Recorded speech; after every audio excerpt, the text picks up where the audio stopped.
So welcome everyone for day 6 of Understand Bhagavad Gita in 18 days.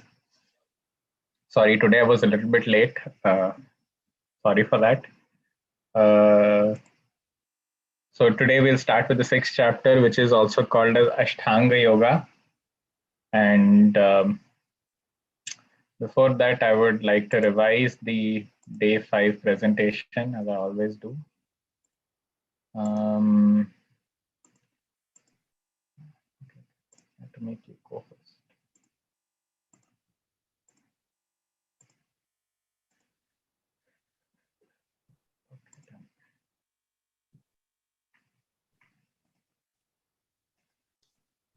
So yesterday we talked about Karma Yoga again. So Arjuna was, before we begin, let us take the blessings of Guru. Om Ajnana Timirandasya Jnananjana Shalakaya Chakshurmalitam Yena Tasmai Shri Guruve Namah Namo Vishnupadaya Krishna Pristhaya Bhutale Srimate Bhaktivedanta Swamiti Namine Namaste Saraswate Deve Gauravani Pacharine Nirvisheshaya Shunyavadi Paschat Desh Shatarine Jai Shri Krishna Chaitanya Prabhu Nityananda Shri Advaita Gadadhara Shiva Sadi Gaura Bhakta Vinda Hare Krishna Krishna Krishna Hare Hare Hare Ram Ram Ram Hare Hare. So Arjuna said, Krishna, tell me for sure what is best for me. What is best for me, whether renunciation or work in devotion. Tell me now for sure, you tell me what is good. So Lord Krishna says that devotional service is better than renunciation of work. Just renunciation of work is incomplete. So one has to do devotional, not only renounce, one should not renounce their work, but renounce the fruit of their work. So we talked about King Nega's example yesterday, that even though we do some pious activities, still, it is not complete. Some people are satisfied, some are not satisfied. So just renunciation is not, but whatever. So instead of just renouncing, take whatever you have and use that for the service of Krishna. So that is better. I give you an example of this laptop. Instead of a renunciant will say that, all this is Maya, let us not use this laptop. Laptop will make, me get attached to the sense object, and, it's bad, it's all Maya. But a devotee will be like, how do I use this laptop to better serve the Lord? So whatever you have, whatever technology, whatever we have, we can use for the service of the Lord. So karma yoga, karma sannyasa. So Krishna talks about karma yoga. He doesn't talk about, again, renunciation of work, but he talks about renunciation of the fruits of the work. Talked about Haridas Thakur. And so one should perform his duty without attachment, surrendering the results unto the Supreme Lord. He is not affected by sinful reaction, as the lotus leaf is untouched by the water. So we should be like a lotus leaf, untouched by the water. Although, for example, all of us have to go to work. So we might be in bad association. Although being in bad association, how do we maintain our stable mind? So we should be like lotus leaf untouched by water. Although we are in the water, but we are untouched by it. We talked about Srila Prabhupada, Vidya Vinaya Sampanne, Brahmine Gavihastini, Sunicheva Swapakecha, Pandita Samadarshana. So the sage sees everyone with equal vision. He sees Paramatma in every living entity. So an intelligent person does not take part in the sources of misery, because anytime you go to satisfy your senses, it is not enough. And because of the senses, it's pleasure in the beginning, but it also has an end. So a wise man does not delight in them. We should go for something permanent. So what is the peace formula we discussed yesterday? Peace formula is Bhoktaram Yagna Tapasam Sarvaloka Maheshanam Shudam Sarvabhutanam Gyantam Mam Shantim Richati. That the ultimate purpose of everything in the Vedas, all sacrifices, anything, is the Supreme Lord. And he's the Lord of all planets and demigods and benefactor of all living entities. So once we accept this, that actually Krishna is the original enjoyer, we are trying to imitate Krishna. That's why we are not happy. Krishna is the enjoyer, and our relationship is very sweet relationship, that of a devotee and that of the Lord. Lord is there and we are his devotee. So if we accept that, then there is more peace. There is no, because there is power struggle throughout happening all over the world, that I am better, I am better. That's why there is so many borders. People are spending billions and billions of dollars into military just because they think that they are better. But actually, Krishna is Sarva Loka Maheshwara. So this was the fifth chapter. I just wanted to give you a short glimpse of the fifth chapter. And now it is the sixth chapter.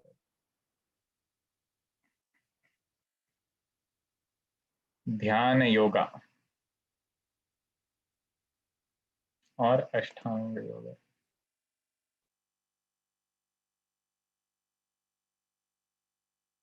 No. Sorry. Computer is.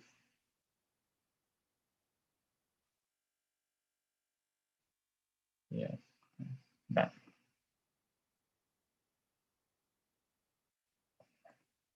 Okay. Yep. So Dhyana Yoga. Let us.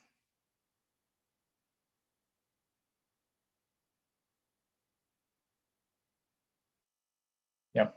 Dhyana Yoga. So let us take blessing of Shri Shri Radha Govinda. What is yoga?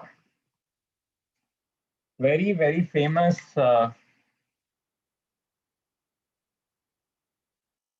very famous. What we think when yoga comes to our mind is this: someone doing some complicated asanas. You see, a lot of people are doing this. Actually, no, we should understand what is the main purpose of yoga. The problem is why people do all this is that they do not understand what is the real meaning of yoga. They just think that yoga is some type of austerities, and in the end, you get some siddhi. The very definition of yoga is defeated. The very definition of yoga is defeated. Because what is actually yoga? These days, a lot of nonsense things are happening in the name of yoga. Actually, we celebrate International Yoga Day. They say all over the world, yoga is a big booming business. You know, yoga, if you put outside the sign of your shop, a lot of people are coming.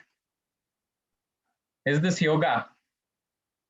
The very famous thing that each time you change your posture, you drink one gulp of beer. You don't call it yoga, you call it some exercise. Call it beer exercise, but don't call it yoga. This is something called as goat yoga. There is office yoga.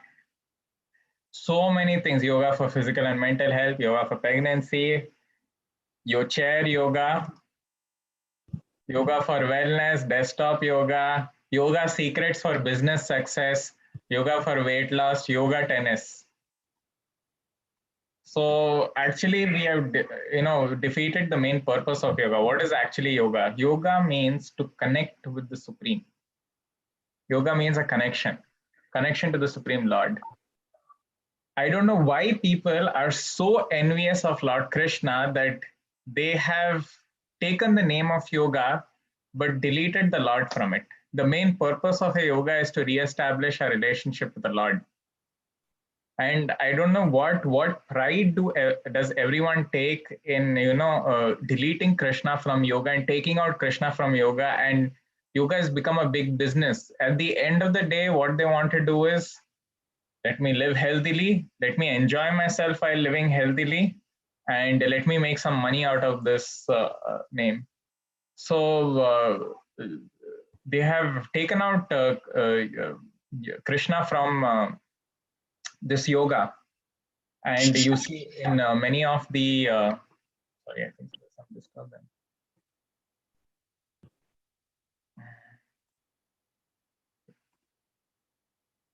Today less people have come.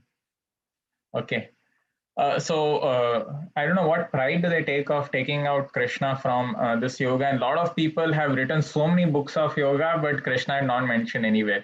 Yoga is actually Krishna is some symbolically present over there, and it is not actually Krishna. So they have all funny ideas. Moment you delete Krishna from yoga, that is not called Bhagavad Gita. You cannot call it Bhagavad Gita if you take out Krishna. That is your Gita. Bhagavad Gita is the song of the Lord. So what is Ashtanga Yoga? It's an 8-limbed connection. There are 8 things comprising of Ashtanga Yoga. Let us see what are those 8 limbs. Starts with first yamas, external disciplines, niyama, internal discipline, asana, posture, meditation, pranayama, breath control, pratyahara, withdrawal of senses, dharana, concentration, dhyana, meditative absorption, samadhi, union integration.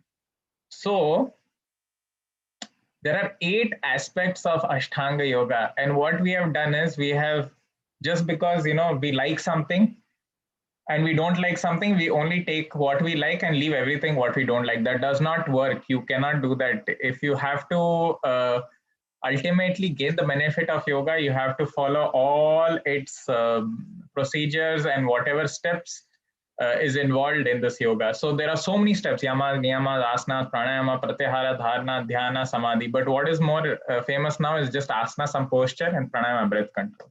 Yoga will not work if only these 2 things are considered. So Krishna talks about all these yama, niyamas. Let us see what is it. Yama: he should live alone in a secluded place and should always carefully control his mind. First option itself, all of us have become disqualified of doing Ashtanga Yoga. First of all, you should live alone in a secluded place and should always carefully control his mind. Niyama: temperate in his habits of eating, sleeping, working, and recreation. So whatever it is has to be very controlled. Asana: lay on kushagrass on the ground and then cover it with the deer skin. The seat should neither be too high nor too low and should be situated in a sacred place. One should hold one's body, neck, and head erect in a straight line and stare steadily at the tip of the nose.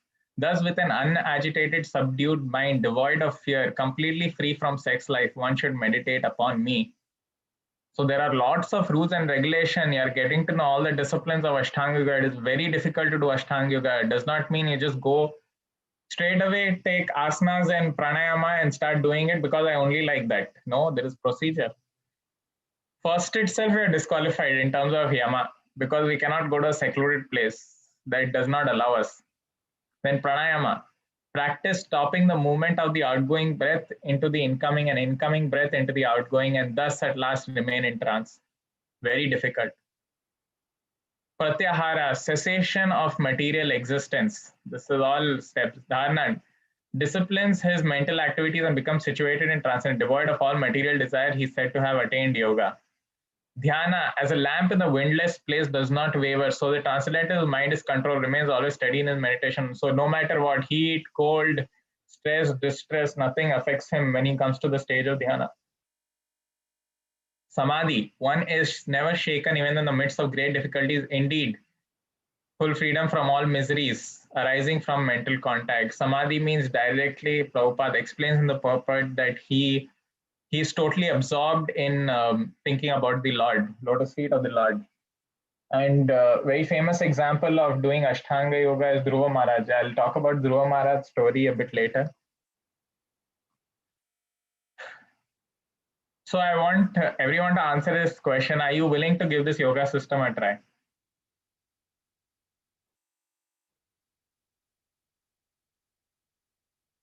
You can write in your comments that whether you are willing to give this yoga system a try. Ashtanga Yoga. So yama, niyama, all that, are you willing to give it a try? Please do write it in your chat and I will read it. Okay, some are saying yes, they want to go into a secluded place.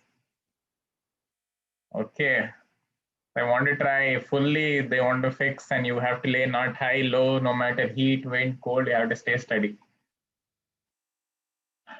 I can give it a try. No, Ashtanga Yoga is very difficult to follow, not at current date. Yes, yes, not at all. Yes, yes.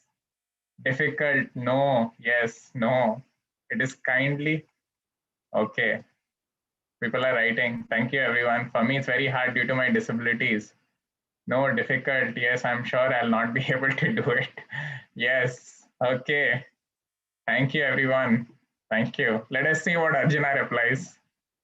Hero of Bhagavad Gita, what does he reply? Before Arjuna gives an answer, let us see who's Arjuna. Superb. He's an excellent warrior. Ekehu Kuru Nandana. When he was supposed to hit the wooden bird present on the tree, he saw nothing else. All the other students saw the tree, saw the leaves of the tree, but he was fixed in his aim. His concentration is unparalleled. This is also, I think, so. He has to aim, and this is Vanvas. 12 years, I think, so the Vanvas happened when they went out. So they are very much trained in, all these aspects. Arjuna is actually, Arjuna and Krishna are Narnarayan Rishi. So Badrika Ashram, when you go, Narnarayan Rishi is there. Actually, Nar is Arjuna. And of course, Narayan is always there. He's eternal.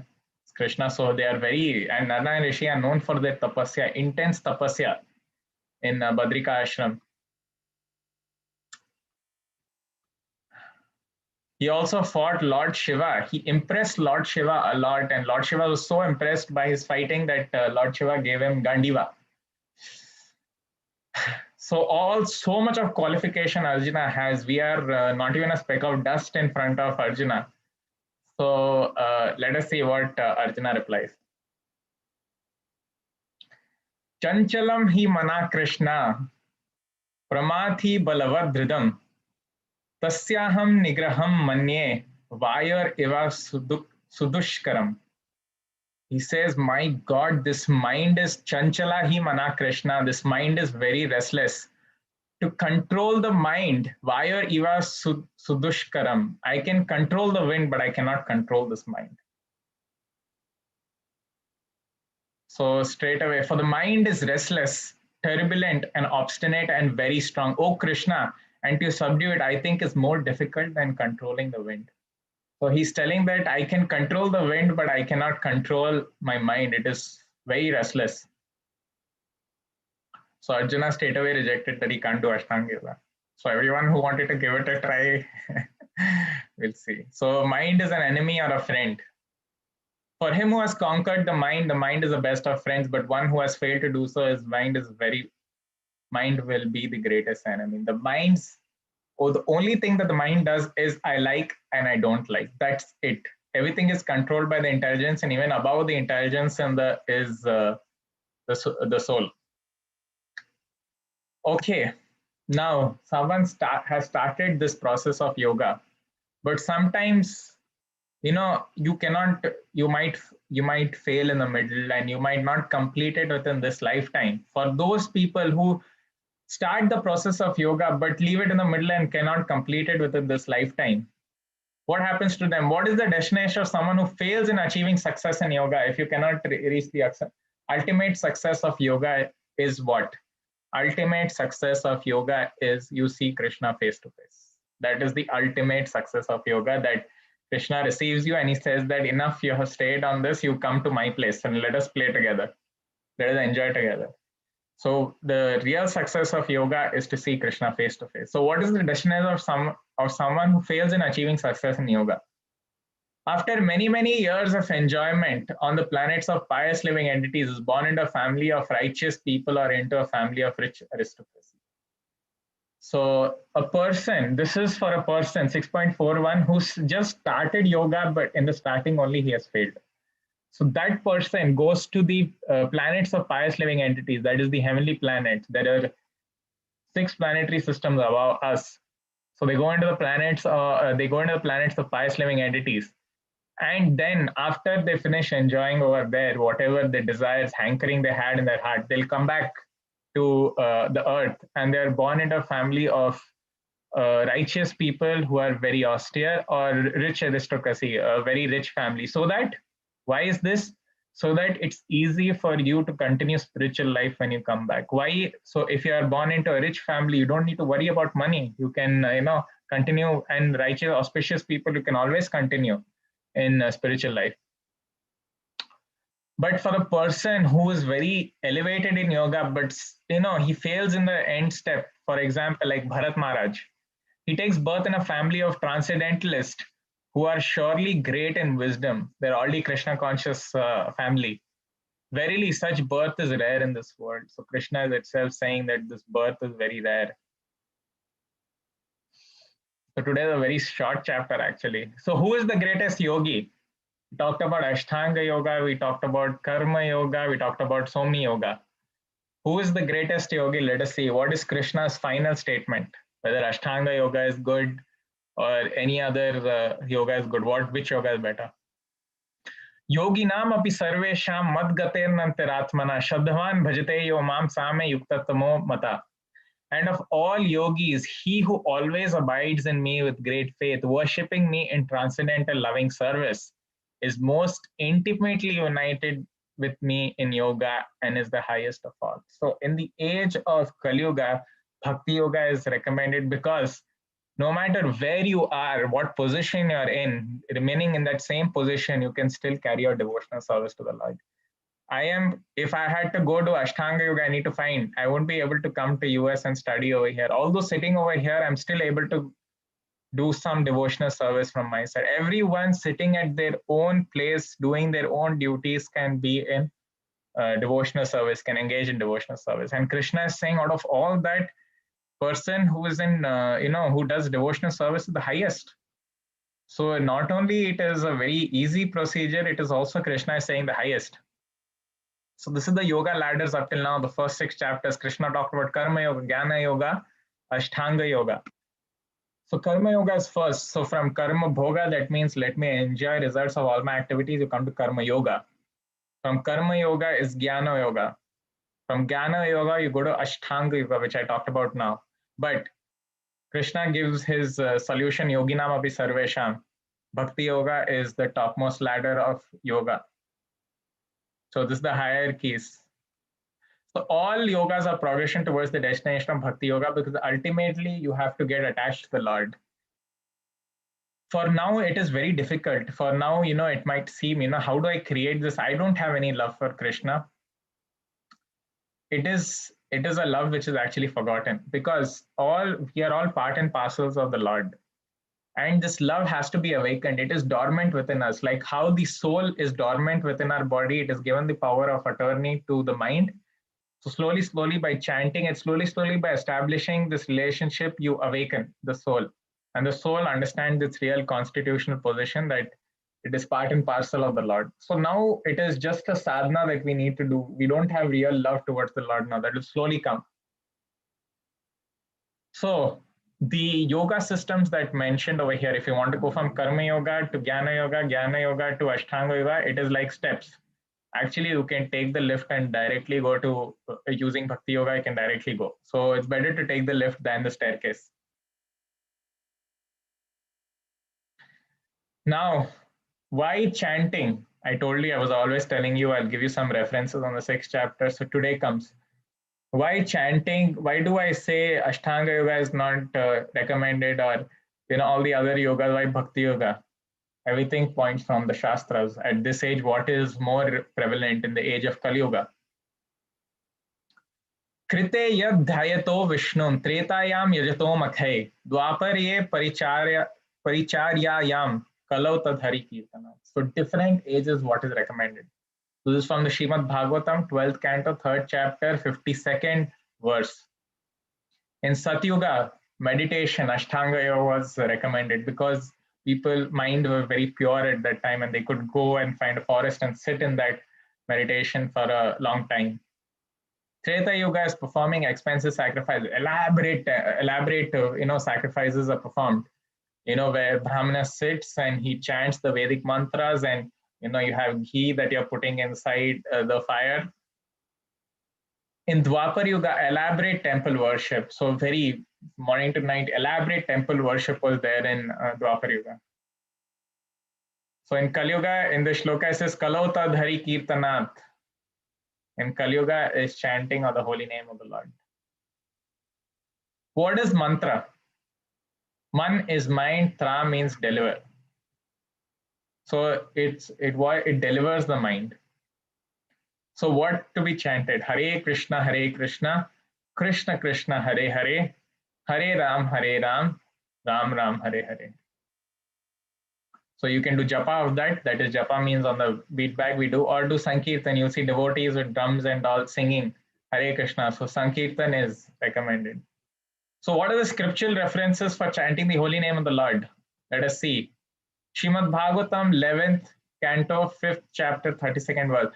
Krishna Varnam Tusha Krishnam Sango Panga Sutra Parshadam Yagne Sankirtane Pray Yajanti Hi Sumedasha. In the age of Kali, the intelligent persons perform congregational chanting to worship the incarnation of Godhead, who constantly sings the name of Krishna.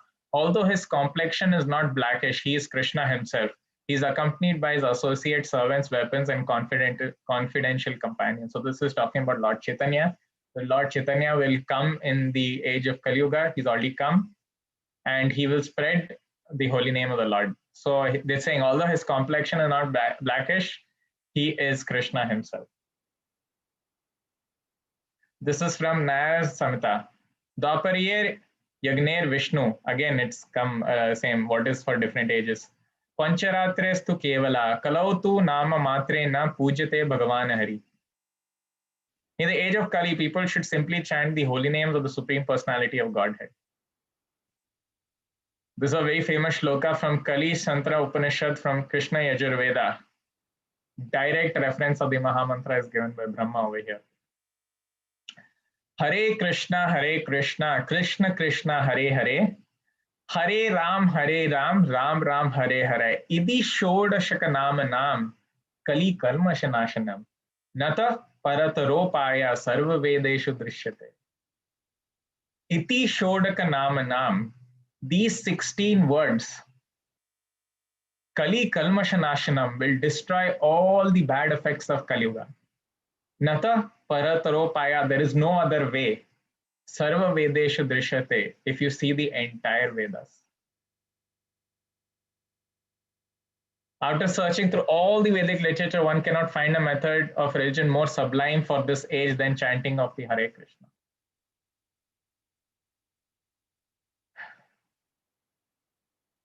So this is Sri Chaitanya Charitamrita Adi Leela 17.21.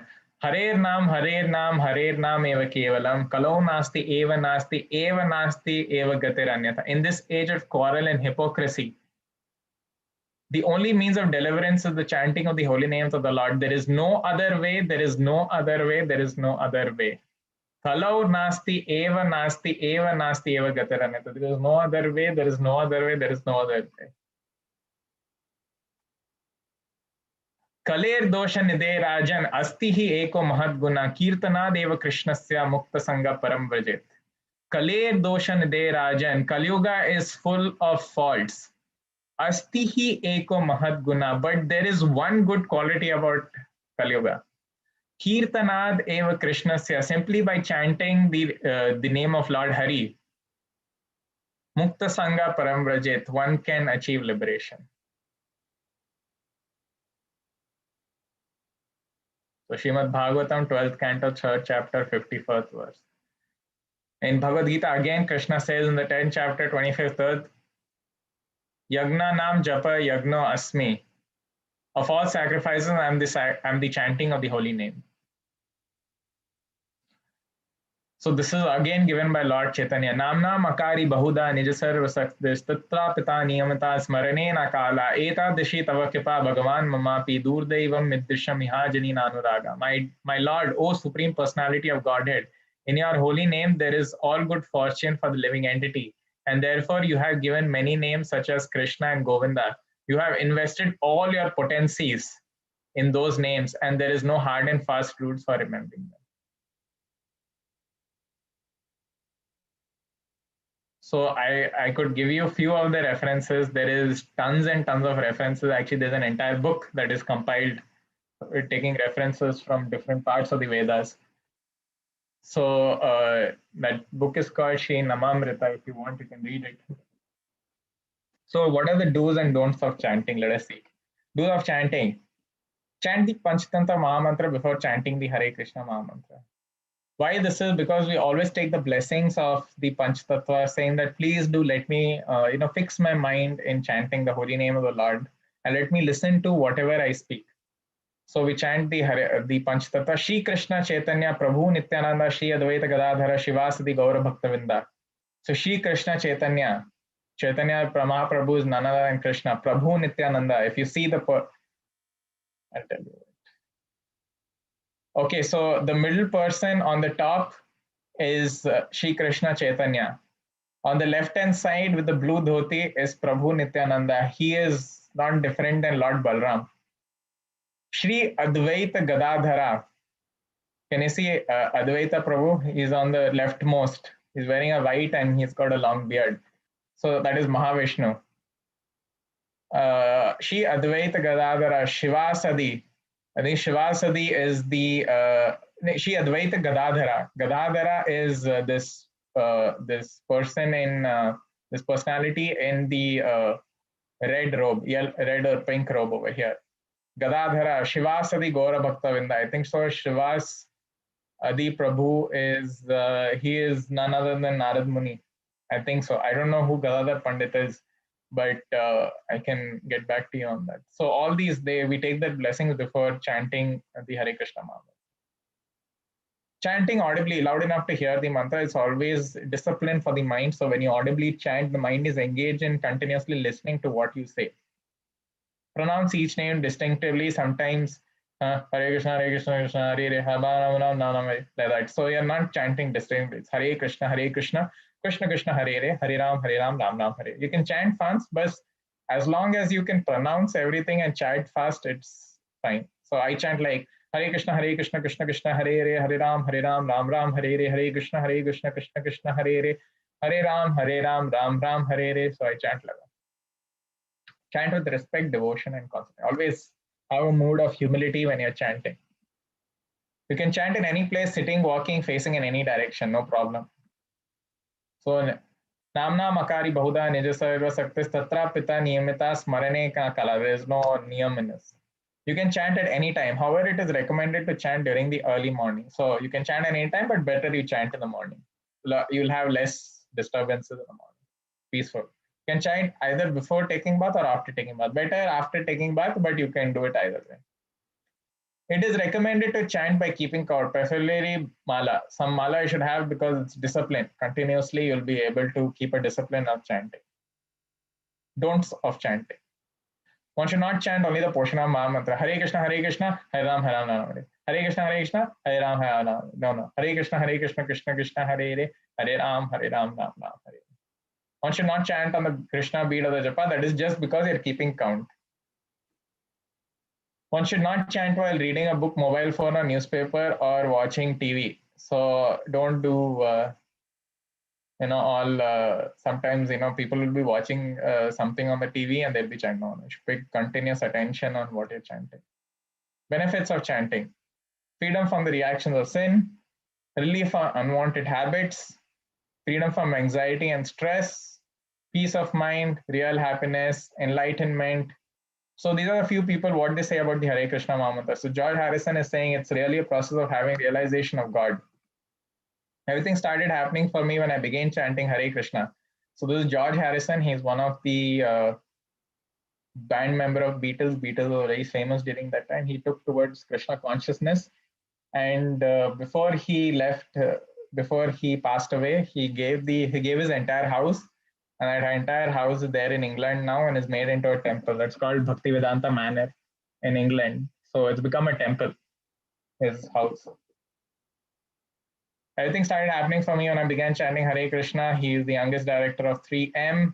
Chanting Hare Krishna has made a tremendous impact in my life. This is Albert Brushford. He's the grandson of Henry Ford. And I had the privilege to meet him when I had gone for one of the temple programs over here, I think so, some 2-3 months back. So there was a local temple program over here and he had come. Very humble devotee, and no one was like, there is Ford over there. He's just like normal person sitting and chanting with us, paying obeisance to the Lord. I've been chanting Hare Krishna for many years and I've found anything more pleasurable. I never found anything more. N.D. Desai, He's a leading industrialist. Chanting Hare Krishna has helped me face all ups and downs in my life with a great confidence and peace of mind. Mafat Lal. Chanting helped me give up bad habits to change my vision of things. See this leading European model, how she's changed. Starting to chant Hare Krishna, I feel tremendous happiness. So you see the transformation. My outlook towards life is a lot more brighter after starting to associate with Hare Krishna devotees and chanting the Mahamantra.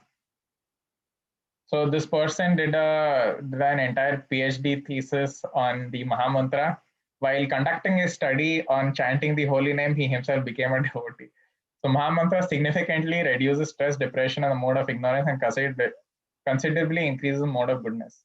So close by, he's Florida State University. When I'm nervous, I find chanting very calming. I don't get shaken up by little things. All these famous people are telling to chant. So when we should chant more than them telling, the Lord, Supreme Lord is telling himself. So we should take to chanting Hare Krishna, Krishna Krishna, Hare Ram, Ram Ram, Hare Hare. 6th chapter over. And I would like to show some video. Sorry.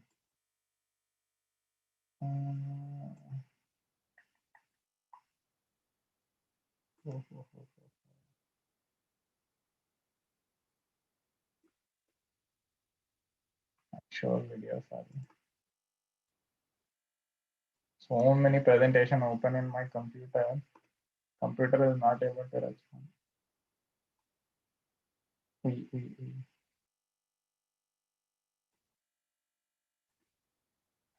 Mataji, we can do the bhajan, and after bhajan we can I'll show them the video because my computer has stopped working. Yes, Prabhuji, Mataji is still not joined. I'll just get back to her. No problem, Mataji. Even it's no problem. What we can do is I can show them. Oh my God, everything closed.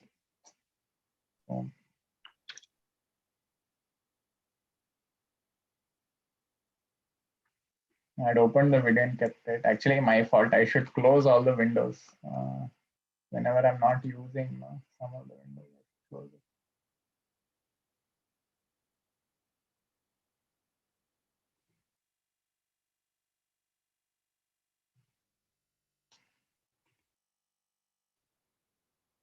Okay, let us see. What is it? Hare Krishna interview Prabhu. Okay, let us start now with the video.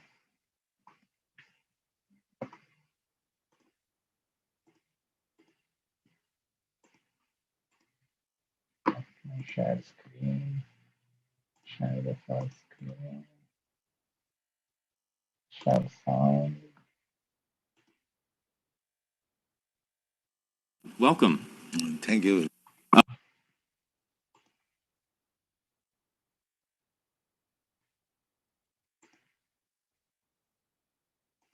Okay. So the Srila Prabhupada during an interview in US, because Hare Krishna was booming, everyone's taking to chanting. So they had invited him for an interview. So let us see what Prabhupada says. They wanted to know what is this Hare Krishna Mahamantra. You founded the Hare Krishna movement some 7 years ago in 1967, did you not? Yes. In a capsule, what is the movement? The movement is to awaken God consciousness of the human being. The human being is distinguished from the animals, that the animals cannot understand what is God. Mm-hmm. And if the human being also does not understand what is God, then he is animal. I see. And so your movement is to bring about an understanding of God among human beings. Yes. And Hare Krishna means what? Hare Krishna means addressing the energy of God. Hare means the energy of God, and Krishna means God. Mm-hmm. Okay, you were here yesterday and to attend your annual festival that was held here in Golden Gate Park, and we were there too. And in fact, here it is. A few thousand people came out to hear it. How many people are now disciples of the Krishna consciousness movement? Dedicated life, about 10,000. About 10,000 dedicated in ones. the Western world. Your Grace, is there any significance at all in the shaved head? Why are heads shaved? We keep ourselves very clean, that's all. Oh, it's just a cleanliness thing. Yes.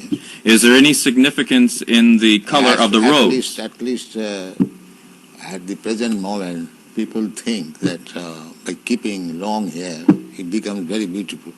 I see. Yes. So we are against it. Just as simple as that. Is there any significance in the yellow robes? Yellow robe is the dress, those who are dedicated. It could very well have been a blue robe. It's just something that was arrived at. This saffron. Your Grace, why do you feel that so many people are pulling away from the traditional religions in this country, such as Christianity and so forth, and going for the trying to understand the Eastern religions? We hear a lot of swamis and gurus and other type of yogi and so forth. Why do you feel that people are pulling away from the traditional Christian standards here? But we see that the Christian churches, especially I have seen in London, mostly closed.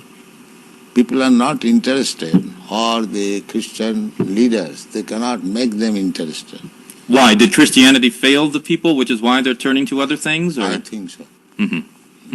You say that Hare Krishna consciousness pretty much takes the absolute truths from the Bible, the Quran, the Torah, and the Vedic. Yeah, everywhere. Everywhere. Religion means to understand God. I understand, but do you feel that in getting truths from various places like the Bible and the Quran and so forth, don't you run into conflicts at all or contradictions in those particular philosophies? No, I don't find any conflict because the ultimate goal is God. So you have to understand God and try to love Him. So you can go through any religious process. If the goal is attained, that you understand what is goal, and you try to love Him, then your life is perfect. Why do we see so many of your followers chanting almost all the time? Chanting means to keep association with God always. So you have to audibly chant Hare Krishna? Yes. This is transcendental vibration. Just like a radio message. If you keep contact with the radio message, then you know everything what is going on outside. Similarly, this transcendental sound, Hare Krishna, if you chant, then you keep connection with God directly. Thank you very much, Your Divine Grace. It's been our privilege to So, very nice. Prabhupada is just giving a hint of what is actually Maha Mantra, why chanting all the time. So this is a very basic interview. I have actually a lot of things to show you. I want to show you one more video, 2 more videos, but we'll see. I can show you at the end. You can go to Mataji questions now. Yes, Prabhuji. Shubha Mataji.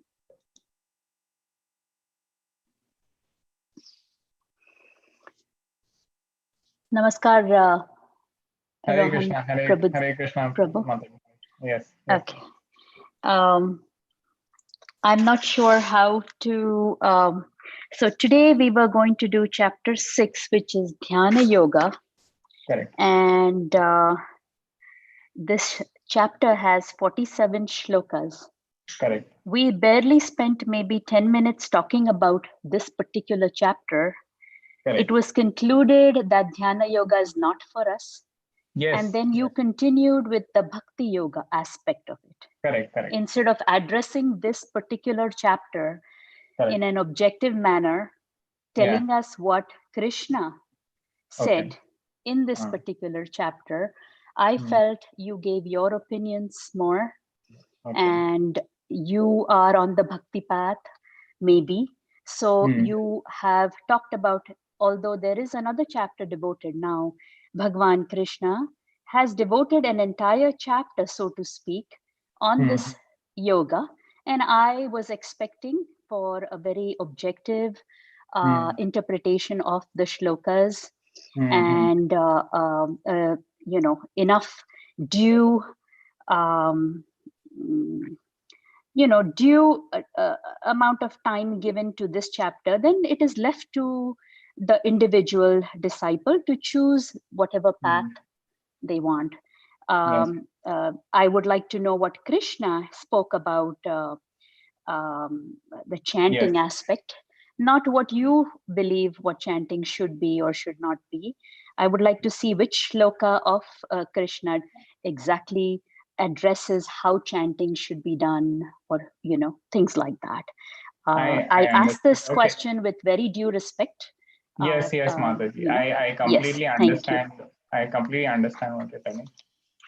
Krishna gives a lot, of course, the amount of time which is there. Krishna gives a lot of, he talks. So what Krishna is trying to do is, he first talked about Karma Yoga, and from Karma Yoga, he goes to Jnana Yoga.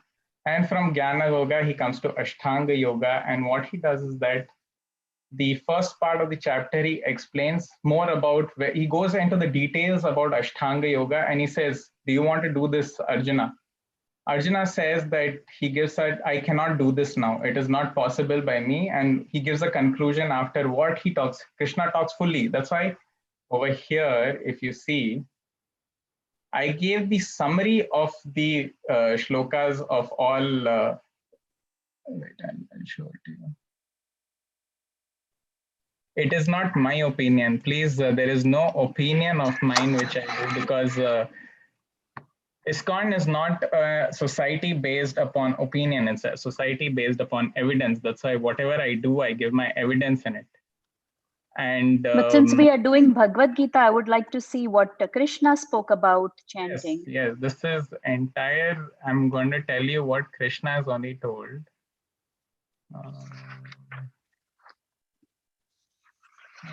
Okay.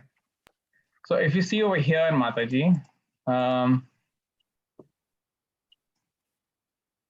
okay, from 6.10 to 6.17, he talks about Yama. I just gave a summary of what Krishna has spoken about in that. From 6.17, 6.14, 6.17, he gives about asanas and niyama. This is just a summary. So whatever chapters I'm teaching in summary. If you want, we can even go through every single detail that is in level 2. So what we do in level 2 is that we go through each and every shloka of the Bhagavad Gita, each and every shloka, what Krishna has meant and what the purport the Acharya writes about it. Okay. So we go. So this is just a summary of the 6.11 to 14. What is the summary of all the shlokas? Then 5.29. Then 6.15, 6.18, 6.19, 6.20 to 23. So all that I'm giving you, what I'm giving you is the summary of all dhyana, dharana, pratyahara, samadhi. Then after that, Krishna asks Arjuna that, are you willing to do this? Then in Krishna, which shloka does he ask that? Okay. Not ask.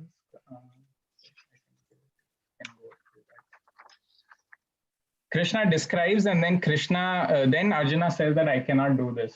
You can go to Vedabase. If you are going to cover it in level 2, then I can wait for that. Yes, Mataji, we'll cover it in level 2, but still I want to clarify because you said it's opinion, my opinion. There's no opinion of mine, Mataji. There is absolutely no. We repeat what Krishna is telling, what Prabhupada said. But I want to make that very clear. Okay, so we can this is just the translation of the shlokas. If I have shared the screen. For him who has conquered the mind is the best of friends. For one who has conquered, to practice yoga, one should go to secular. One should hold one's neck and head erect in a straight line, stare steadily at the tip of the nose. Thus practicing, this is all the shlokas, Mataji. This is actually, if you go inside, you'll find the shlokas. I'm just reading the translation. Okay. When a yogi, by practice of yoga, disciplines his mental activity and becomes situated in transcendence, as a lamp in a windless place does not waver, so the transcendent, in the stage of perfection called trance samadhi, one's mind is completely restrained from the material mental activities by the practice of yoga. The perfection is characterized by one's ability to see the self by pure mind and to relish and rejoice the self. In that joyous state, one is situated in boundless transcendence. One should engage oneself in practice of yoga with determination and faith and not be deviated. Gradually, step by step, one should become situated in trance by means of intelligence, situated fully in conviction. From wherever the mind wanders due to the flickering and unsteady nature, one must certainly withdraw it. The yogi's mind is fixed by me, verily attains the highest perfect. Thus, the controlled yogi constantly engages in yoga practice, become free from all material contamination, achieve the highest state. True yogi observe me in all. For one who sees me everywhere, sees everything in me. I am never lost nor healed down. Such a yogi is a perfect yogi. Then, by comparison of in both their hands, O Madhusudana, sister yoga, which you have described, summarized, appears impractical and undurable to me, for the mind is restless and steady. The mind is restless, turbulent, obstinate, very strong. O Krishna, to subdue it, I think, is more difficult than subduing the wind. Lord Krishna says, O mighty of Kuti, it is undoubtedly very difficult to curb the restless mind, but it is possible by suitable practice and detachment. For one whose mind is unbridled, self-realization is difficult, but he whose mind is controlled and strives appropriate means is assured success. That is my opinion. Oh Krishna, what is the, then he asks, what is the destination? Then Krishna gives his final verdict of this entire chapter of Ashtanga Yoga. Then he says, Yogi Nam Api Sarvesham. This is the final verdict he gives. And of all yogis, he's described all the yogas now. He's described Ashtanga Yoga, he's described Jnana Yoga, he's described Karma Yoga. Now of all yogi, one who's with great faith, who abides in me, thinking of me within himself and renders transcendental loving service to me, is the most intimately united me in yoga and the highest of all. And then after this, we go through each and every Vedic scriptures and see what is recommended in each age, Satyuga, Dwapar Yuga, Treta Yuga, and Kali Yuga. So this form of Ashtanga Yoga was recommended in the age of Satyuga. So for all people who are very pure in terms of mind and body, and their lifespan was very high at that time. We can only hardly live for 100 years. They used to live for more number of years. And they had that purity in mind. They used to go to the forest and sit. So that's why I pulled out over there that in terms of Ashtanga Yoga, that is recommended in Satyuga. In Treta Yuga, it is elaborate sacrifices. In Dwapar Yuga is temple worship. And in Kali Yuga is chanting the holy name. So you don't need to go to a secluded place and sit. You can be at your own place and carry out Bhakti Yoga. That's what Krishna said. Okay. All right. So don't worry, Mataji. Anytime you feel anything, I'm so happy that you asked me that it's your opinion. I'll never give my opinion. Please do not. No, it seemed like that. And yes, also the yes, Mataji. Patanjali's Yoga Sutra talks about the Yama Niyamas. Very nice that you asked about. Prabhupada writes in the commentary that Patanjali was for very different age, for very different type of people at that particular age. Okay. So if you read the purports of this chapter, Prabhupada talks about Patanjali's system of yoga. So that was interpreted differently from the Gita. Is that what Patanjali did, or is any idea of the timeline with respect to Bhagavad Gita? The Yama Niyamas. Yes. So which is Ahimsa, Satya, Asteya. Yes, Mataji, what happens is that the sixth system of Vedic philosophy, sorry, all the participants, I'm taking a little bit time, but I want to clarify. So sixth system of Vedic philosophies are mentioned. Patanjali, then Kapila, all their philosophies are mentioned. That is for time, place, and situation. Always when these when they gave a certain solution, it's according to the time, place, and situation, where people take it. For example, if you see Lord Buddha is not different from Krishna. He's Krishna himself, Lord Buddha. But his major philosophy was Nindasi Veda. He said, don't, leave the Vedas. Then Ahimsa Paro Dharma, that was his philosophy. Why? Because at that day and age, if you read the Shastras, what had happened is that Vedic literature has, for example, there are so many people. There are people in the mode of ignorance, people in the mode of passion, people in the mode of goodness. So there are some type of people who are so much in the term of ignorance, in the mode of ignorance, that they cannot leave eating meat, for example. They have to kill an animal and they have to eat it. So the Vedas say that, okay, fine. If it is impossible, you have to go to a secluded place where the cry of the animal is not heard. And at there, then you have to chant this shloka. There is the shloka called something called, where I kill you, then you have the opportunity in your next lifetime to kill me back. And then you can kill the animal and you can eat this for people which are very degraded. So what happened is that people took it as a, as an exception. They took that rule, that exception as a rule, and they started killing animals in temple during that time. Within the temple itself, they started slaughtering animals. Then, because this was happening in terms of Vedas, Buddha had to himself come down, and he had to, tell that, leave the Vedas. You are not fit to read the Vedas. Say that, non-violence is the best practice. Then, after Buddha left, to get back the Vedic literature, Shankaracharya came. He elevated that we are not the body, but we are the spirit soul. So he gave it to one level. And then all the acharyas like Madhvacharya came and raised it to the level that we can understand about devotional service. So time, place, and situation, all these solutions are given. Okay, thank you. I hope, Mataji, you were not hurt because I just give a summary of all this thing, so that of course this will be in detail explained, but the essence of this chapter is Krishna talks about it just so that he gets Arjuna out of that confusion, because Arjuna, what he wants to do is he wants to go into the forest and meditate. He does not want to fight this war. Okay. So as a tactful teacher, he's slowly raising the level, and then he asks, can you do this? And then indirectly he's asking, are you willing to follow? Then he says, Chanchala hi mana Krishna, it's not possible by me. So it's such a great, that's why I told, for Arjuna, who's such a great devotee, and actually he can do it. It is not that he can't do it, he can do it, but he's setting an example for all of us. Thank you, Prabhu. Thank you, Madhavi. Thank you so much. Yes. Yes, Prabhuji. Yes, Mataji. Sorry everyone that taken time. Prabhuji, Mataji will join. She has some internet issue. Sure, no problem. We can continue with question. It's okay. Yes. When no problem. Yes, Prabhuji.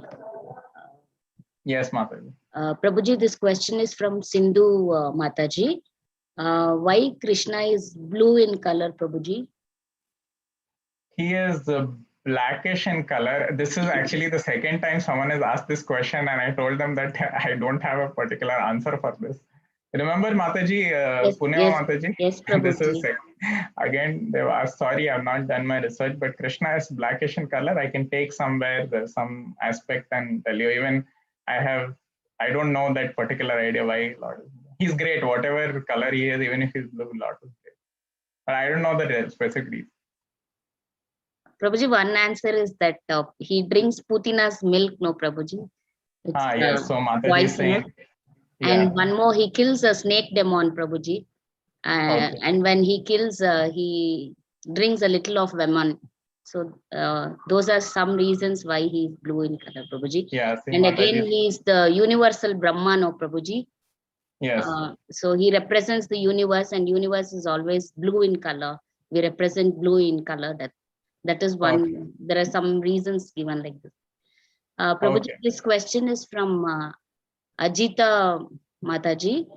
Can women chant Mahamantra on all days? Is there any restriction in using the Tulasi Japa Mala?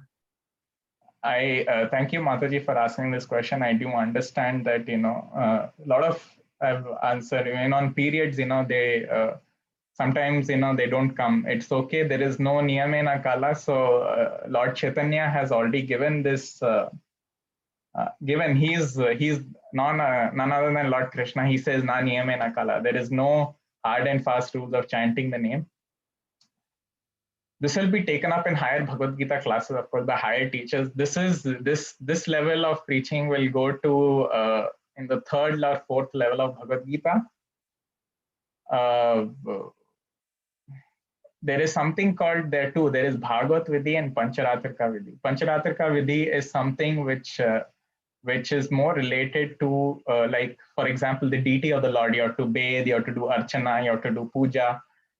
So, like how, when you're sick, you don't want to go near, like when the devotee, when the pujari's got fever, he does not touch the Lord. Someone who's clean and who's fine can touch the Lord. So at that time, touching the Lord and all there is some rules and regulation, but chanting, there is no rules and regulation. Absolute chanting, reading, hearing, no rules and regulation. Yes, Prabhuji. Yes, ma'am. Prabhuji, this question is from Monica Mataji. Can the chanting be done slowly? Is it required to be fast chanting? No, you can do it slowly, more slowly, the more better. I do a little bit fast because, I have to, there's so many things, so many activities I'm doing throughout the day. So I need to dedicate 2 hours for this. Then I have to prepare for this class. I read. Then there is my personal duty also. I need to do that. So everything put together, my day is very tight, and I have to cook myself. I have to do my laundry myself. I have to clean the house myself. So everything is done by me only. So I chant a little bit fast to complete, but chanting slow, even better. Effect is better. Any chance? Yes. Padmaja Mataji.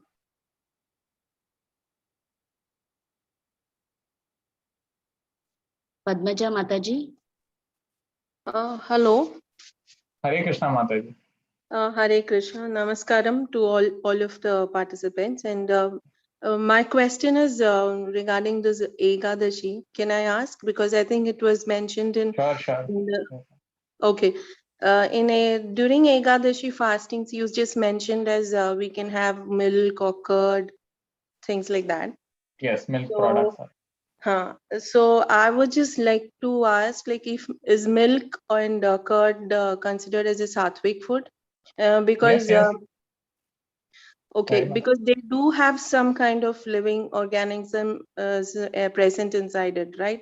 That is the reason the milk curd turns to curd, and the end product is ghee or butter, because after that you do not have anything. So the final end product is butter. So butter and ghee is considered to be the best because you do not have anything present in it. So, but milk and curd, if you see, you do have some kind of living organisms in it, and that is why it has been turning to the next form of the product. Correct. I understand, Mataji. I understand what you're trying to say. For example, even in a glass of water, there are billions of bacteria. Actually, when you're drinking a glass of water, there are billions of bacteria. So whatever it is, even plants, Mataji, when you say plants also are living entities, someone can say that, we're killing plants when we are eating. So what is Krishna talks about? So Krishna, we have to live, we cannot eat stones and live.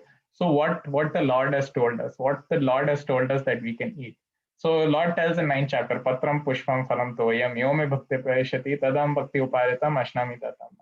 So he talks about food, water. So water, he only says water. So someone says Krishna is only telling water, not milk.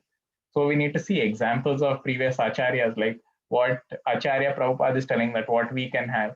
And in Bhagavatam, there are various instances of great devotees of Lord who are very sattvic or consuming milk. So from them, we can take an example and we can have milk. Okay, the reason for asking me is, like, I've actually joined a yoga trust here, which I'm actually joining for past 3 months, and my karma is like it is not allowing me to complete the course and get the certification. So for this is my 3rd time I'm joining the because they just take the class with karma, taking on they cover the subjects like body, soul, and then the karmas and all that, and then asanas and exercises and all that. So for the first, they have few things that we are not supposed to do when you join that yoga class. So the first thing is they have asked us to stop taking milk and curd. And the reason I had this question to them put up on asked to them, because all in our Vedic and Krishna Leela and all, if you see, Krishna is actually directly consuming milk from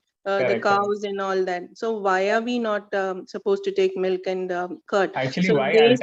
I tell you that. Yes, Mataji, what did they say? So they said, like, milk, one is the way they are produced right now, it is not good for our health at all. It is actually creating all other things into health issues for us.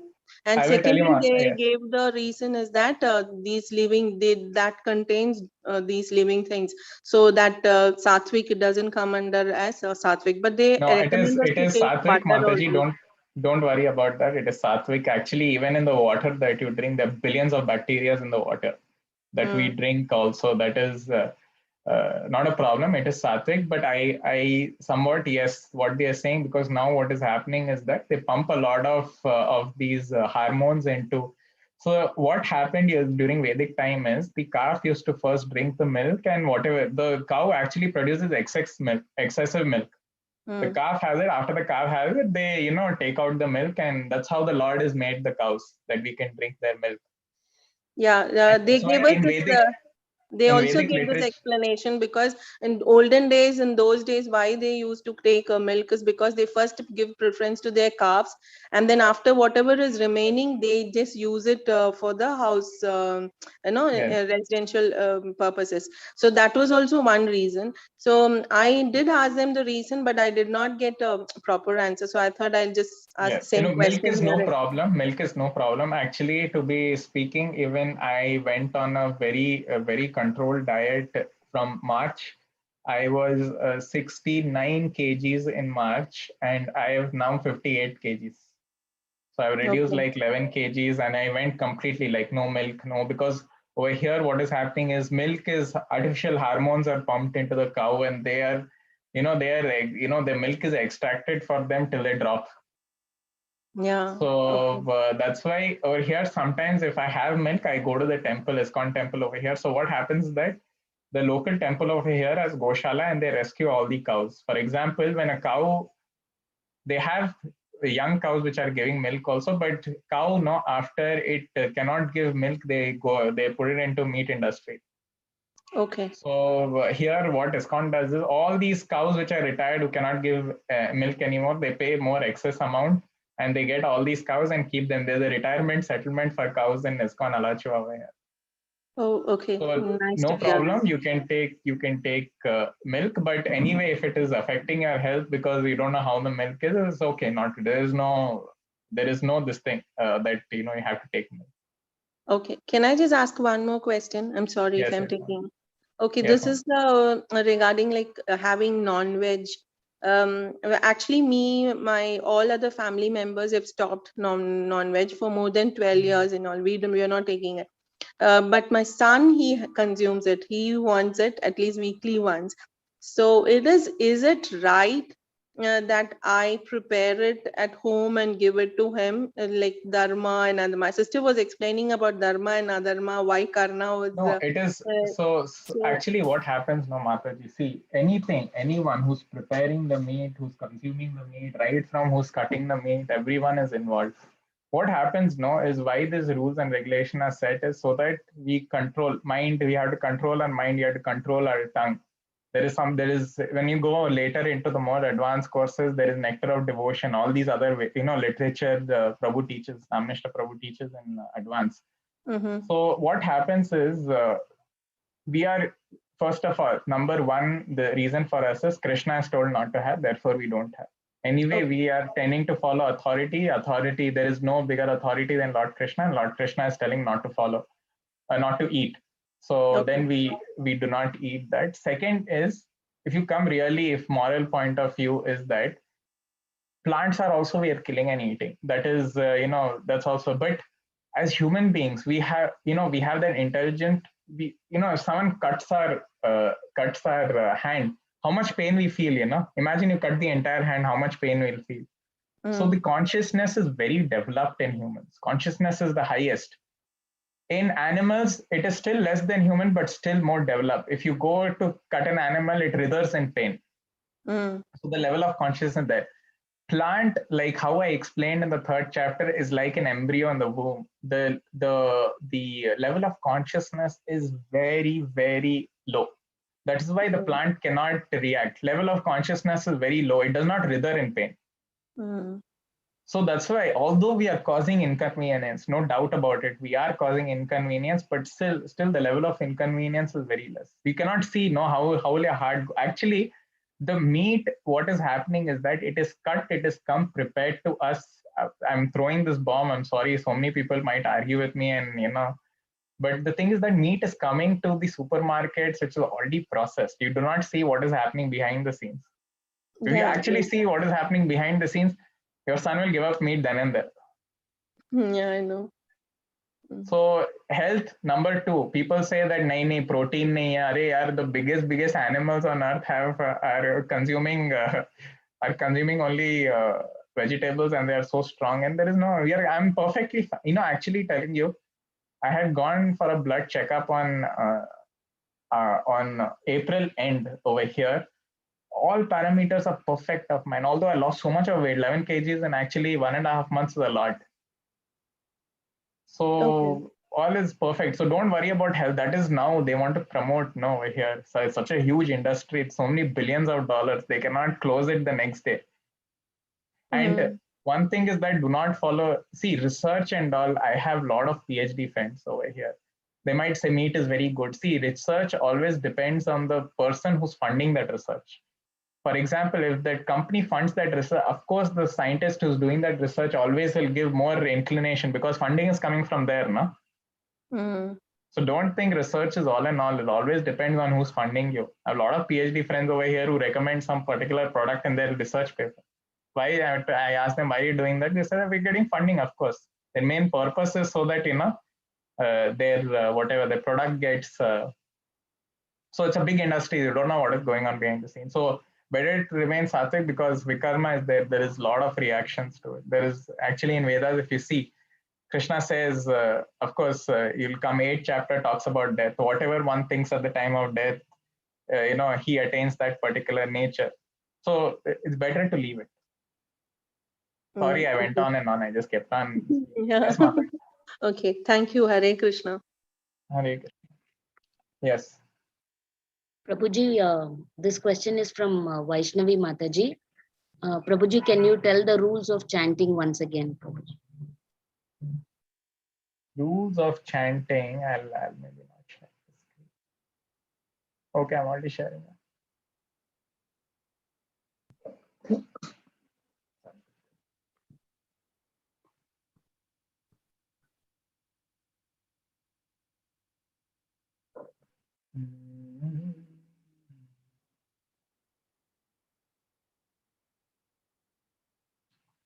Prabhuji, one more question from Rava, Yes, Prabhuji. Yesterday, actually, you answered, but again, Prabhuji is asking the question. We have so many mantras. Can we go with any of the mantras or only Hare Krishna mantra? You can go, chodna nahi jodna hai. Add Hare Krishna mantra. Do whatever mantra you're doing because Hare Krishna Maha Mantra, in Satyuga, it was Om Namo Bhagavate Vasudevaya. So in Kali Yuga, it is Hare Krishna, Krishna Krishna, Hare Hare, Hare Ram. And it's told by Brahma. Brahma is one of the acharyas of our disciplic succession. So he's told, Iti Shodaka Namanam Kali Kalmashanashanam Nata Parotaropaya Sarva Vedesha Drishyate. There's no better method if you see in the entire Vedas than chanting the Hare Krishna mantra. And to give us an example, Lord Chaitanya himself as Lord Krishna descended to give us an example of chanting the Hare Krishna mantra. So already so many personalities are telling, so we'll follow them. Do's of chanting, chant the Panch Tattva, always with respect. We chant this Shri Krishna Chaitanya Prabhu Nityananda. I think so Mataji can post this mantra. Yes. Shri Advaita Gadadhara Shivasati Gaura Bhakta Vrinda, chant audibly, pronounce each name distinctively, chant with respect and devotion. Always humility is the first aspect of devotional service. Humility should always be there. You can chant in any place, sitting, walking, facing any direction. You can chant at any time. You can chant it either before or after taking bath. It is recommended to chant by keeping account. Don'ts of chanting, one should chant not to chant only a portion, it's chant fully. This is okay. This is chant on the Krishna beat. That is because it keeps count. You won't know where you're ending and starting the second round. So one should not chant while reading a book, mobile, phone, newspaper, or watching TV. That's it. Because mostly we tend to do all the other stuff when we are doing chanting. So, yes. Yes, Prabhuji. Prabhuji, Vasudev Prabhuji wants to know who gave Hare Krishna mantra to the world, how you explained Bhagavad Gita from Krishna to Vivaswan to Manu. So Hare Krishna Maha Mantra is given by a lot of personalities. For example, Brahma talked about it. Then Lord Shiva talked about it, not direct mantra, but he talks about it. Shri Ram, Shri Ram Ram Rameti Rame, something like that. Sahasranama Tattulyam Rama Nama Varanani. I don't remember the shloka, but he's saying like that. So and then Lord Chaitanya, who's none other than Lord Krishna, told about this. There's so many very scripture that talks about chanting the name of Lord Hari. So what to chant the name of Lord Hari? This Hare Krishna. And it's coming as a disciplic succession. So all the acharyas from our disciplic succession are chanting this, and it's there in the Vedas. So pramana is there for it. Yes, Prabhuji. Beena Mataji. Hare Krishna, Prabhuji. Hare Krishna Mataji. My question today for you is a question that my daughter asked me, and I didn't know how to answer her. So I thought I'll ask you. Yes, Mataji. So, even I'll try. They ask very intelligent questions. So, yes. Yeah, so she has been reading the Gita. I mean, of course, as what she could understand as a ritual as a kid. As a kid, my mother got her into it. Mm-hmm. So of course, she just did that as a habit, and I don't think she understood much about it. But when I got her into the chanting, she asked me, Mom, why do I have to say Hare Krishna, Krishna Krishna, Hare Hare first, instead of saying Hare Rama, Ram Ram, Hare Hare first? Why can't I say Ram first instead of Krishna? Okay, no problem. You say Hare Ram, Hare Ram. So if I continuously chant, for example, I'm going to chant that, what your daughter said. Hare Rama, Rama Rama, Hare Hare, Hare Krishna, Krishna Krishna, Hare Hare, Hare Ram, Ram Ram, Hare Hare, Hare Krishna, Hare. Can you see? It is anyway, it is Hare Krishna. And one more thing is that, can you see how Brahma gives it? This Kali Santana Upanishad, that is Brahma talking. So when Brahma says it, Brahma is one of the acharyas. He is the first receiver of knowledge from Krishna, the first disciple who received the knowledge from Krishna. So he says Hare Krishna, Krishna Krishna, Hare Hare. And when Lord Chaitanya came, he gave this as an example. So Lord Chaitanya is none other than Krishna in a mood of a devotee. He came to give an example of how to become a devotee. So he said that, that's why we follow. Okay, so it came from Brahma. So, I will tell her that. Yes, it came from Brahma. Brahma is told, and Brahma is the first disciple of Lord Krishna. Lord Krishna. Okay. Yes. Thank you so much. Hare Krishna. Thank you. Hare Krishna. Thank you. Prabhuji, this question is from Monica Mataji. Prabhuji, Mataji wants to know, like, in Shiva Purana, Om Namah Shivaya is stated as the Maha Mantra that encompasses all other Maha Mantra. Can you and provide elevation? Give pramana. You have to give me where it is said that it's the Maha Mantra. So you have to give me pramana. Tell me where it like in Shiv Purana also give me the pramana. Then I have to read it. Then only I can tell you. Even I don't know about it, so I cannot comment. Lord Shiva is a very great devotee, so I cannot comment about it.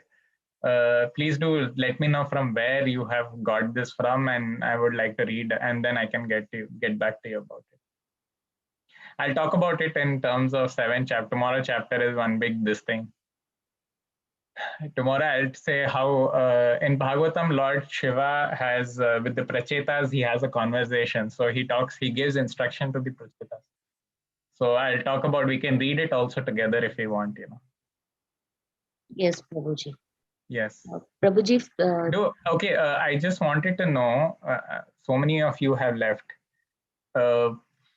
Does anyone want to at least read a portion of, if we can, Bhishma Stuti, what Bhishma talks about Krishna? Bhishma Stuti. Okay, we can do it later. We can continue with questions.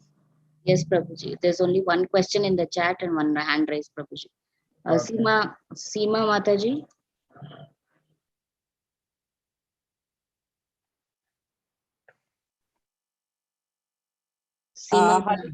Hare Krishna.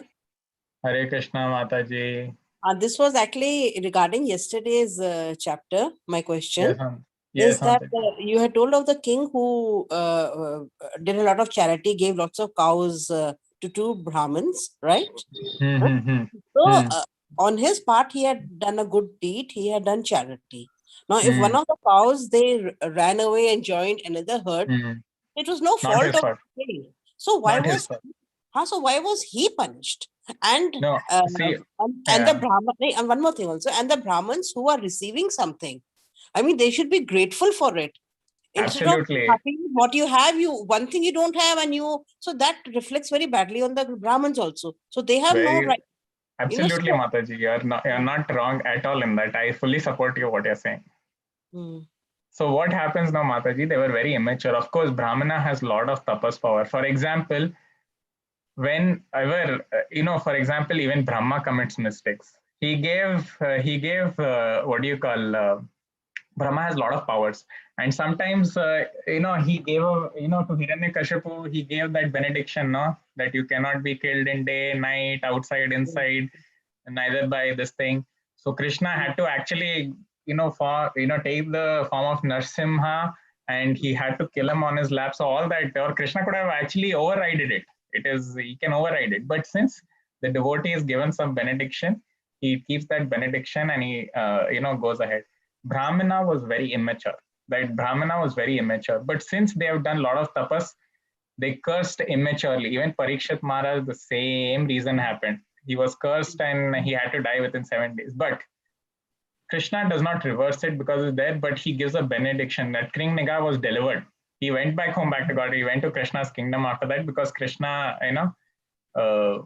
he came, he personally, took care of it.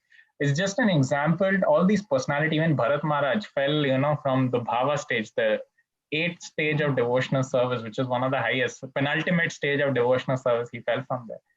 All this just to give an example to all of us that, no matter how high we are, it is not, we become, we can become attached even at that stage. So you have to go till the process, till prema. Unless you get pure devotion, pure love for the Lord, we still have to keep on doing sadhana, keep on doing. So yes, Mataji, as you said, it was very immature. The king did very nice. So that's how pious activities we should do, but through the Lord, so that there is no action and reaction on that.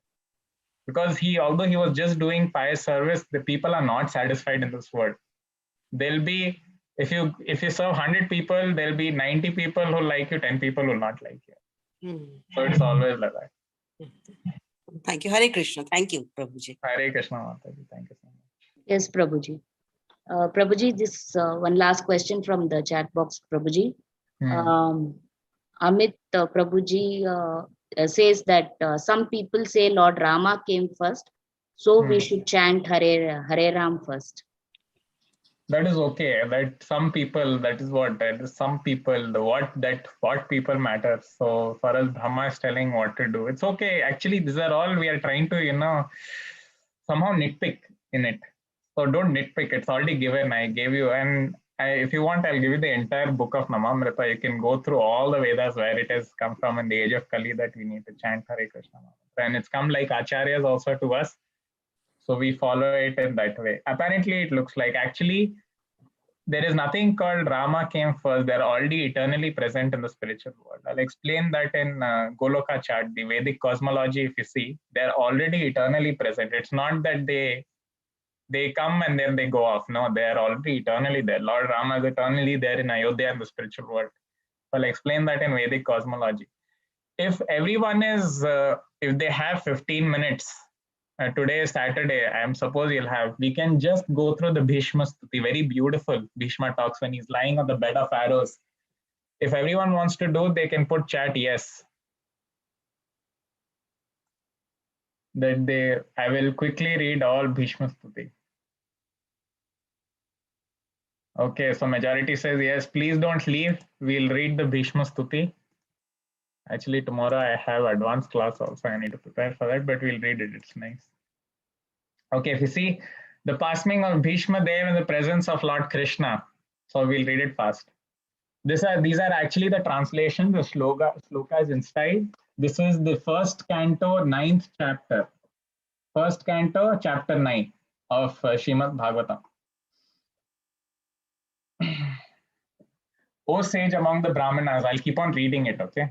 So you can pay attention. O sage among the Brahmanas, Lord Shri Krishna, the personality of Godhead, also followed, seated on a chariot with Arjuna. Thus King Yudhishthira appeared very aristocratic, like Kuvera surrounded by the companions. Seeing him, Bhishma, lying on the ground like a demigod fallen from the sky, the Pandava King Yudhishthira, along with his younger brothers and Lord Krishna, bowed down before him.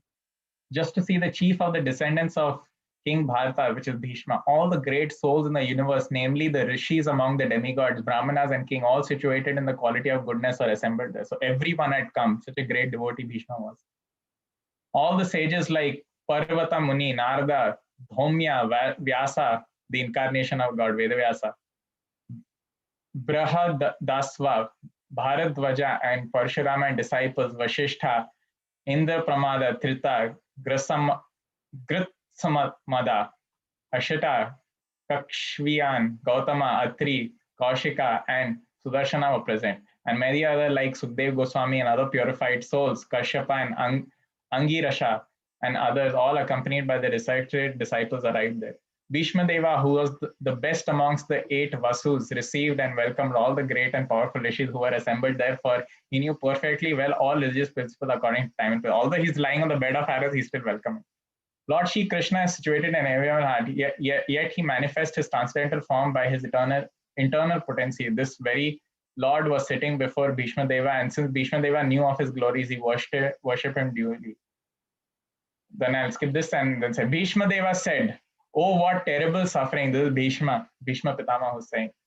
"Oh, what terrible suffering and what terrible injustice you good souls," he's talking to the Pandavas, "suffer for being the sons of religion personified. You did not deserve to remain alive under those tribulations, yet you were protected by Brahmanas, God and religion. As far as my daughter-in-law Kunti is concerned, upon the great Pandu's death, she became a widow with many children, and therefore she suffered greatly. And when you were grown up, she suffered a great deal also because of her actions. In my opinion, this is all due to inevitable time, under whose control everyone is in every planet is carried, just as the clouds are carried by the wind. Oh, how wonderful is the influence of inevitable time. It is irreversible. Otherwise, how can there be reverse in the presence of the king Yudhishthira, the son of demigod controlling religion, Bhima, the great fighter with the club, the great bowman Arjuna with his mighty weapon Gandiva, and above all, the Lord, the direct well-wisher of the Pandavas. O king, no one can know the plan of Lord Shri Krishna, even though great philosophers inquire exhaustively, they bewilder. O best among the descendants of Bharata, Yudhishthira, I maintain therefore that all this is within the plan of the Lord. Accepting the inconceivable plan of the Lord, you must follow it. He's saying, no matter how many pains you have gone, you must follow it. You are now appointed administrative head, and my Lord, you should know how, now take care of those subjects are now rendered helpless. This Shri Krishna, he says, now he's telling, now you can see his knowledge. This Shri Krishna is no other than the inconceivable original personality of Godhead.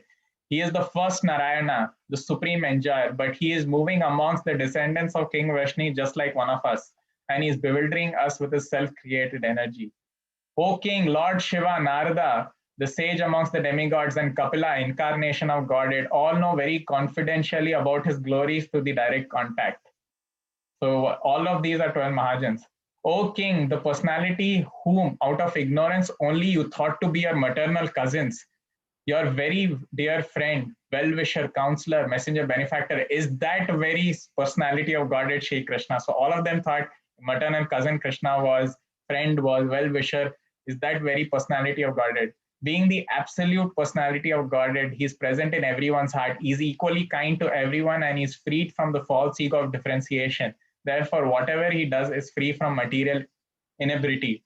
He is equivalent. So he's talking this when he's laying on the bed of arrows. So we should understand, no matter how much he's talking that, he is equivocal to all. He's in everyone's heart. So in that situation, he's saying that the Lord is equal to all. Yet despite his being equally kind to everyone, he has graciously come before me while I'm ending my life, for I am his unflinching servitor. The personality of Godhead appears in the mind of a devotee by attentive devotion and meditation, and the chanting of the holy name releases the devotee from the bondage of fruitive activities at the time of his quitting the material body. May my Lord, who is four-handed and whose beautifully decorated lotus face with eyes as red as the rising sun is smiling, kindly await me at the moment when I quit this material body. So he's asking Krishna to go in the four-handed form because he wants to see Krishna in the form of Narayana. Suta Goswami said, Maharaj Yudhishthira, after hearing Bhishmadev speak in that appealing tone, asked him in the presence of all great rishis about the essential principles of various religious duties. At Maharaja Yudhishthira inquiry, Bhishmadev first defined all classification of caste and order of life in terms of individual's qualification. Then he systematically, in twofold division, described counteraction by detachment and interaction by attachment. He explained by division acts of society the pragmatic activities of a king and activities of salvation. Then he described the duties of women and devotees both briefly and extensively. Actually, what is happening is that Yudhishthira Maharaj does not want to take the kingdom. He is refusing to take the kingdom. No one could convince him. Only Bhishma Deva could convince Yudhishthira to take up the kingdom. Then he described the occupational duties of different orders and statuses of life. While Bhishma Deva was describing occupational, the sun course ran into the northern hemisphere. This period is desired by mystics who die at their will. So he could die at this will. Thereupon, the man who spoke on different subjects with thousands of meaning and who fought on the thousands of battles and protected thousands of men stopped speaking, and thus being completely freed from all bondage, withdrew his mind from everything else and fixed his wide open eyes upon the original personality of Godhead Shri Krishna, who stood before him four-handed, dressed in yellow garments that glittered and shined. By pure meditation, looking at Lord Shri Krishna, he at once was freed from all material inauspiciousness and was relieved of all bodily pains caused by the arrow wounds. Thus, all the external activities of his senses at once stopped, and he prayed transcendently to the control of all living entities while quitting the body.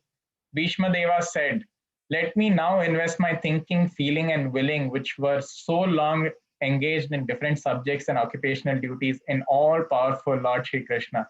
He is always self-satisfied, but sometimes, being the leader of the devotees, he enjoys transcendental pleasure by descending to the material world. Although for him, only the material world is created. Shri Krishna is the intimate friend of Arjuna. He has appeared on this earth in his transcendental body, which resembles the bluish color of Tamala tree. His body attracts everyone in three planetary systems, upper, middle, and lower. May his glittering yellow dress and his lotus feet covered with painting of sandalwood pearl be the object of my attraction, and may I not desire fruitive results. On the battlefield, the flowing hair of Lord Krishna turned ashen due to the dust raised by the hoofs of the horses, and because his labor beads of sweat wetted his face, all these decorations intensified the wounds dealt by the sharp arrows were enjoyed by him. Let my mind thus go unto Shri Krishna." So it's a lot, but I gave him an essence. So Bhishma Deva, although he was there, he knows who Krishna is. He's the Supreme Lord.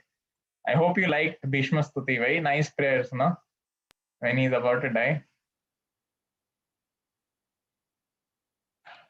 So there is still more to Bhishma Stuti. I don't want to take too much time. Very, very elevated devotee. He's one of the 12 Mahajans. He is the authority of the Vedic literature. He knows the entire Vedas. That's why Yudhishthira Maharaj is also inquiring, although he's lying on the bed of arrows. And his mind, Bhishma teaches us how to die. We have to look, complete mind fixed on the Lord. That's how we have to leave this body. So 8th chapter also, Krishna will talk about it. So let us take blessings of Bhishma Dev also to help us in chanting the Hare Krishna Maha Mantra, help us in whatever difficulties we might have in our life. And through his blessings only we can understand the Lord. Only through a devotee's blessings you can understand the Lord. Once the Lord knows that, okay, my God, Bhishma Deva has recommended someone, he is always very pleased. So always take the blessings and association of devotees. So yes, Bhishma Deva also gave us the Vaishnava. Yes, so he's very elevated devotee. So he says finally, may he, the Lord Krishna, the personality of Godhead, who awards salvation, be my ultimate destination on the battlefield. So very nice. And so tomorrow we'll come and tomorrow we'll listen to the 7th chapter. 7th chapter starts with Bhakti Yoga. Now he's finished all. The cream of the entire Bhagavad Gita is from 7th to the 12th chapter. So thank you all for coming and thank you all for listening. And tomorrow let us meet, and hopefully tomorrow we can see some puppet show. Vancha kalpataru vascha kripa sindhuva evacha patitanam pavanebhyo vaishnavebhyo namo namah. Srila Prabhupada ki jai. Shri Shri Radha Govind ki jai. Thank you, Mataji. Thank you, Purnima Mataji. Yes, Hare Krishna. Prabhuji. Thank you, Prabhuji. Thank you. Thank you.